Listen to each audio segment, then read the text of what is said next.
Capacitors are devices that store energy in electric fields. There are similar devices called inductors that store energy in magnetic fields, obviously through the principle of inductance. Recall the definition of capacitance. The capacitance was defined as the charge divided by the voltage difference. We're going to define something called the self-inductance of a coil, which we symbolize with L, and we define as the magnetic flux through that coil over the current flowing in the coil. Why is there self-inductance? What's going on? We'll talk about that in a second, a little bit. The SI unit of inductance is called the Henry and is equal to 1 Tesla meter square per amp. The circuit diagram symbol for an inductor is a coil because our mental model here is basically a solenoid through which we are passing current. As a quick aside, the inductance of a solenoid, the solenoid is going to be equivalent to the magnetic equivalent to the capacitor. So we want to figure out its self-inductance. Recall that for a solenoid of n turns and length L, the magnetic field was given as mu naught I times N over L. All right, written a little bit different here, but each current is I, but there are N of them, and then we need this to get the strength at the center of that kind of coil. The flux through all the coils would then be N times larger, right? So it would be N times the flux of one coil. So it's N times the magnetic field times the area, which is mu times N squared times the area times the inductor over L. And so the inductance of the solenoid is mu naught N squared A over L. A lot of times people write this kind of bizarrely as the inductance per unit length. They do that because then we have mu naught times A times the line density, the coils per unit length squared. I don't know. People do that. I don't think it's particularly useful, but people do it. Magnetism is weird. A current loop produces a magnetic field, which in part threads that current loop, and so produces flux through it.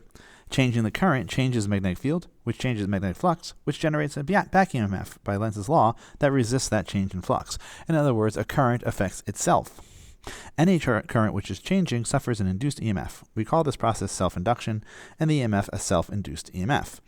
All right, but the key thing here is, unlike most other things we've talked about in physics, current loops affect themselves as well as the things outside. It's one of the things that makes magnetism tricky.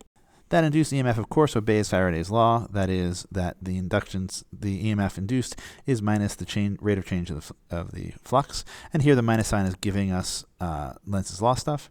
But remember that the magnetic flux is basically the inductance times I. And so the EMF that's induced is minus L times the rate of change of the current. So that's a little strange. It's not directly proportional to the current, but how fast the current is changing. The sense of the current flow will be to oppose the change in current.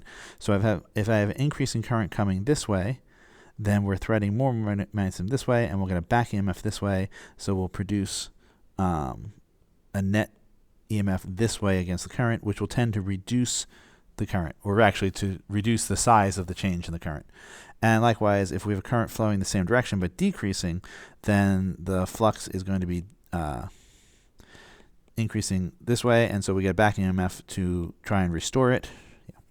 And so this EMF will add so as to keep the current increased, all right, to reduce how much it's being decreased.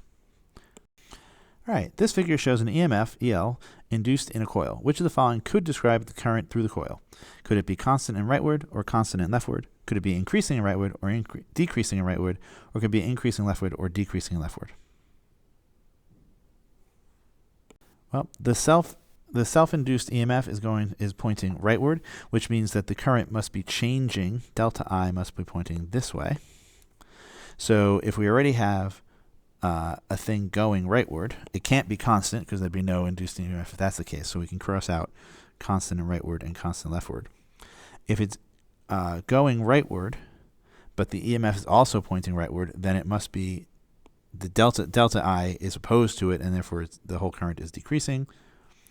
If, on the other hand, the current were going leftward, then delta I is in the same way, and that's the same as increasing. So D or E could explain this situation.